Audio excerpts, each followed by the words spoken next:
Welcome to the stage, an absolute icon, Mr. Neil Young.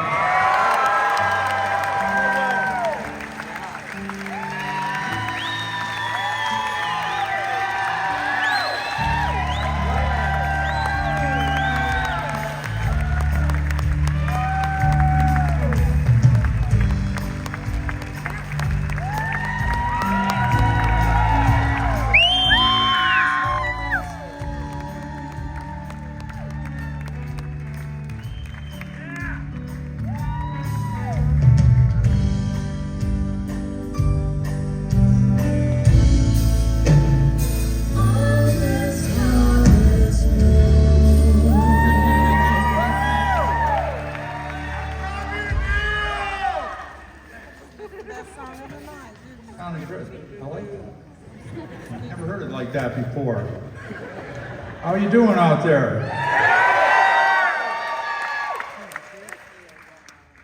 Well, it's a great honor to be here. Hey, buddy. So I want to talk for a little bit about 3, 4, maybe 5, 6, 7, 8 chord changes that Spooner did. I was listening to this record on the radio back when I was listening to the radio. And chords just descending. My heart started swelling. Couldn't figure out what it was. How could that affect me so much? But I was just listening to this little sound coming out of the radio. My body was getting bigger and smaller, and all kinds of things, and seeing people from my past and from my future, feeling things. And it was, I don't know what key it was in, but the chords kept going down, and then you turned around and came back up, and then it was just start. The drummer didn't fill. Then Percy Sledge came in and started singing. And he was singing this great song. You don't know what it is. But the organ part, Farfisa part that was played before it started, it just completely took me over. I bought the record, you know, my entire life savings, and I took it home and I just kept listening to the beginning. Or 6, 8 chords, and the drums, this great drum fill, and then an amazing vocal, Percy Sledge, singing this great song, the great, true, heartfelt, soulful song. There wasn't anything cool about it. It was absolutely great and real. Spooner was playing the Farfisa, and I didn't know who he was. I didn't know anything. I felt it though, and I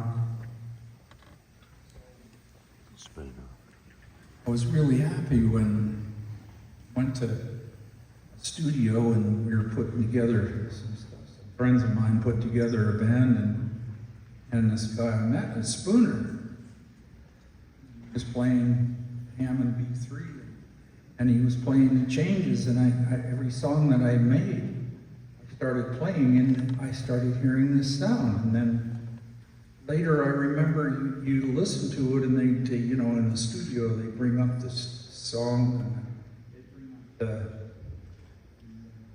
the different instruments, you know, and I would be listening, and then they brought up the organ, and it was like, oh my God.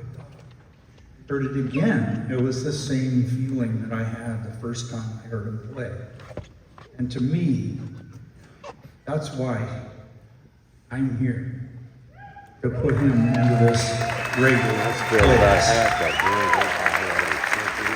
I'm actually not putting him in. I'm just welcoming him as he goes by on his way in. And that's what this is all about. You know, we all have lots of stories of what we've done in our lives and memories of people and everything. But the soul of the music the way the same changes can be played by so many different people, and then someone walks up and plays them, and it blows your mind, and your body starts vibrating. What Spooner Oldham is. That's what he is. He's the soul of so many songs. And you can listen to these tapes with all the things on them like I did, and then you're listening to the whole thing and they take the organ off and you go, oh shit. It's just a bunch of guys playing. And then you bring it back on and it's like, oh. So that's why I'm here. And I am here because of that.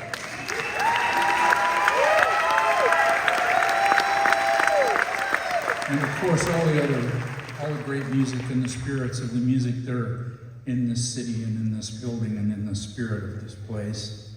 I'm here because of that, because I feel it and I appreciate it.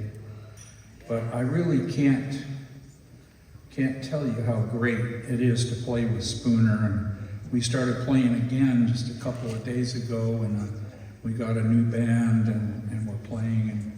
And I've been rehearsing with them and playing and showed them my changes of my song, you know, and I've got them down, everybody's got it down. And I heard this was happening, and I talked to Spooner. I said, Spooner, you know, might be able to come to Memphis and welcome you into this thing, and it'd be really cool. And he said, well, that would be great. And I said, you know, I'm playing Farm Aid with Willie, and if you come out a couple of days early, you could come and play with us. So there was that band with a couple of guitars, one guitar and me, and bass and drums, really simple. And it sounded good, we were playing. But when Spooner came and sat down, we just started playing, he just put his hands down, and he looks around. It just starts to vibrate. Everything starts to go. It's in your soul, it's in your heart. That's what this is all about. That's why I'm here. That's why we're all here when you think about it, because that's what music is, and that's why we're here together. And so, it says right here, I'm concluding. I'm honored to introduce and induct my great friend, Mr. Spooner Oldham.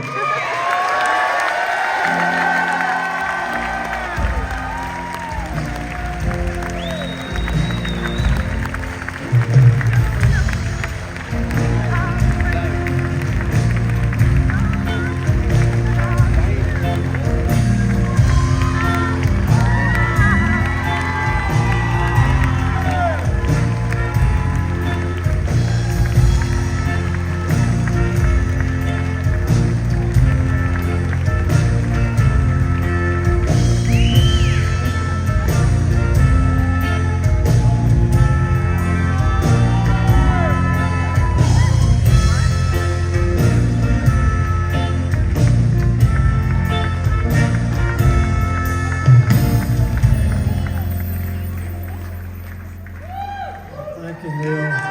It's always a pleasure to play music with you. For that possible.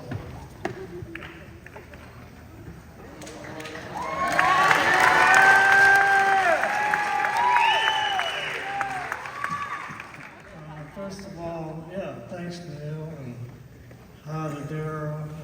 I want to say something.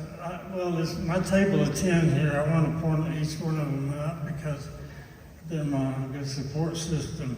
My daughter Roxanne, son-in-law Mark, wife Karen, 55 years.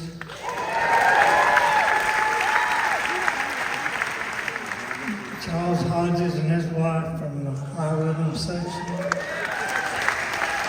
Danny Hampton, my nephew. J.D. McCorkle, my friend. Okay, let me read it's only take about a minute and a half. Okay. But thanks to Memphis Music Hall of Fame, I was reared in Sinister, Alabama, with my mom, Marie, Dot, Dewey, sisters Judy and Donna. They were, my mom and two sisters, they were hairdressers and beauticians. My dad came to Memphis when I was a little toddler to the Veterans Hospital. He was injured in the head from a wound in the Battle of the Bulge. So he was a musician, he had to give it up at 21 years old, but he was always supportive of me and my music. As a teenager, I was in a band called Upsetters. Well, we learned that Little Richard had a band called the Upsetters, so we changed the name to the Tempests. And it was like a 7-piece Dixieland jazz band. We did a little country, a little rock and roll. We'd play these formal country club things. It was fun, but we entered the North Alabama State Fair talent show, won first place in instrumental division, which allowed us to come to the Mid-South Fair in Memphis and play, you know. So we won first place in the instrumental division, and we won $350. Of course, it's a long time ago. There were 7 of us, and I got $50, and I'm so happy, you know. But if you've been on stage at the Mid-South Fair, that you can't see the fairgrounds, it's the audience like here. But once we got that prize and we finished the show, I noticed at the door to go to the fairground. I couldn't wait to get out there. I was a teenager, you know. And the first booth I came to was had a bunch of strings across the booth. And the deal was, if you get 100 points, you can win. There was radios, televisions, stuffed animals, all kinds of stuff. You can have any of that. Well, so I put down $1, and 33 points. Okay, I'm getting close already, you know. So I kept playing. I spent my $50. And I borrowed $10 from the drummer. So and then I quit. But I didn't even get a lollipop out of that deal. Oh man. And I was growing up listening to radio, and I was a big appreciator of Memphis music, like Stax Music, High Records, Sun Records, Go Wax Records. They were pumping out the music through the radio and jukeboxes. I lived in Memphis a while on St. Elmo Street in Fraser. I was a member of the American Studio Band on 827 Thomas Street. And I'd go to TJ's where my friend Herbo Mel operated. Yay! And also go visit Thunderbird Lounge quite often. It's a Flash and the board of directors, David Flashman there. And Herb's place, TJ's, had Ronnie Millsap as a house band. That was before he had any hit records.